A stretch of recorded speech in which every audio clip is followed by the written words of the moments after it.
Notice देखील काढण्यात आली आहे। याचं कारण असं की शाळेचा वापर सोडून कमर्शियल व्यापारी संकुल असेल, हॉटेल असेल, हॉस्पिटल असतील,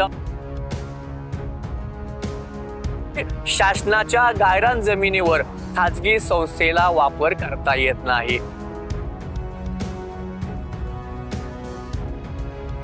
कारवाई शून्य।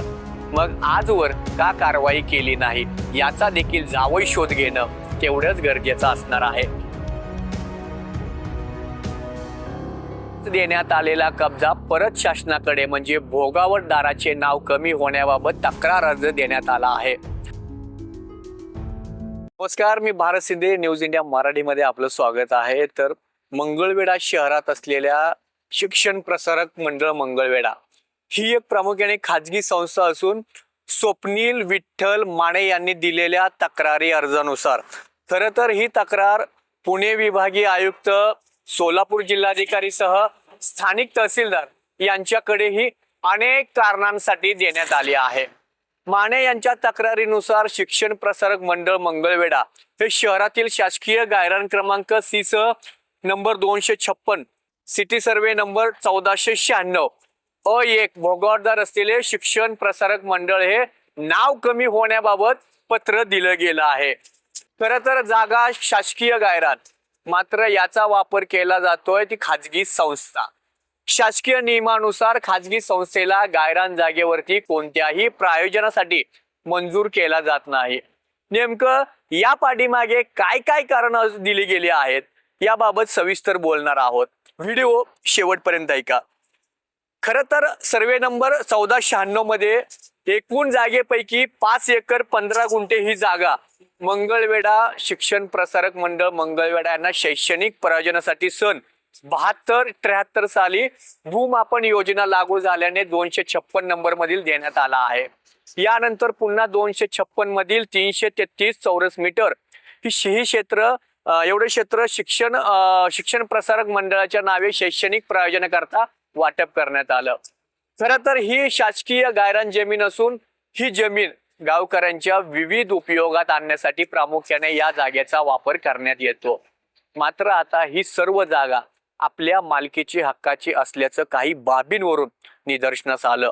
म्हणून शासनाची जमीन म्हणजे शिक्षण प्रसारक मंडळाची जी जागा वापरण्यात येत आहे ती सर्व जागा शासकीय उपयोगासाठी संबंधित ग्रामपंचायतीकडे किंवा नगरपालिकेकडे परत शासनाकडे सुपूर्द करण्याबाबत तत्काळ कार्यवाही करण्याची तक्रार अर्जात दाखल करण्यात आली आहे।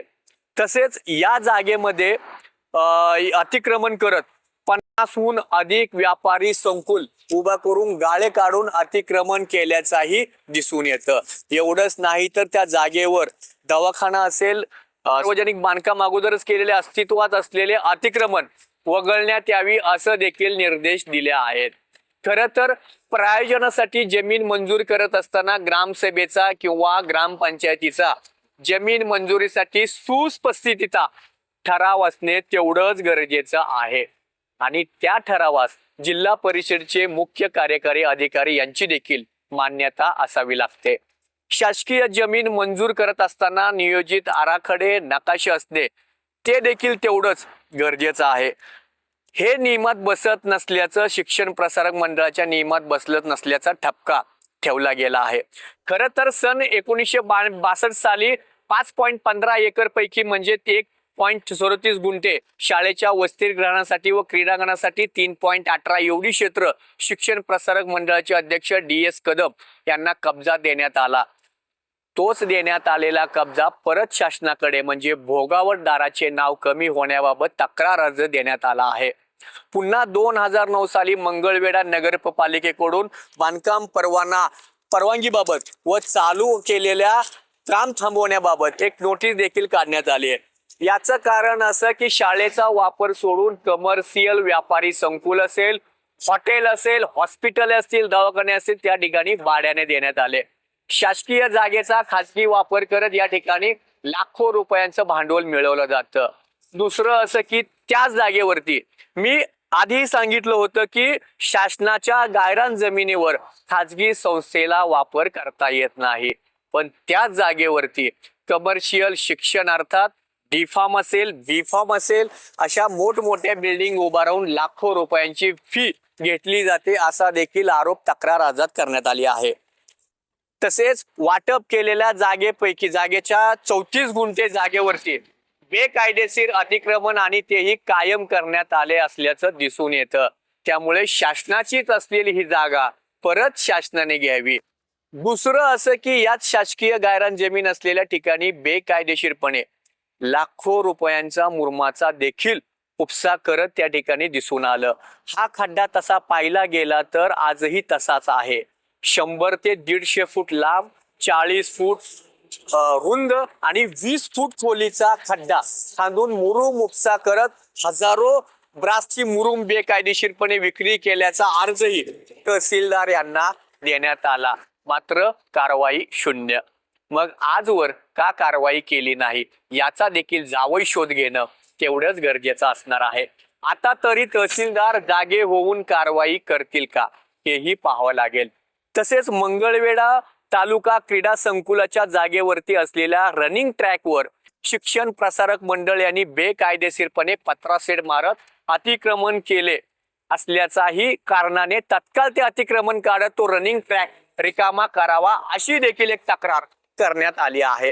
त्यामुळे कदाचित सर्व प्रकरण पाहता चालू असलेल्या विधानसभेच्या अधिवेशनात देखील त्या शिक्षण प्रसारक मंडळाचं प्रकरण गाजणार असल्याचं दबक्या आवाजातून बोललं जातं. आता तरी कर्तव्यदक्ष जिल्हाधिकारी सह मुख्य कार्यकारी अधिकारी या प्रकरणात लक्ष देतील का? तसेच येणाऱ्या काळात या प्रकरणामध्ये आणखी किती वळण घेणार हे देखील तेवढंच पाहणं औत्सुक्याचं ठरणार आहे. आणि याबाबत शिक्षण प्रसारक मंडळ यांची देखील येणाऱ्या काळात आपण त्यांची देखील बाजू मांडण्याचा प्रयत्न करणार आहोत. कारण त्यांची देखील बाजू मांडणं किंवा ऐकणं तेवढंच गरजेचं असणार आहे. कॅमेरामन अक्षय व्यवहारसह भारत शिंदे, न्यूज इंडिया मराठी, मंगळवेढा.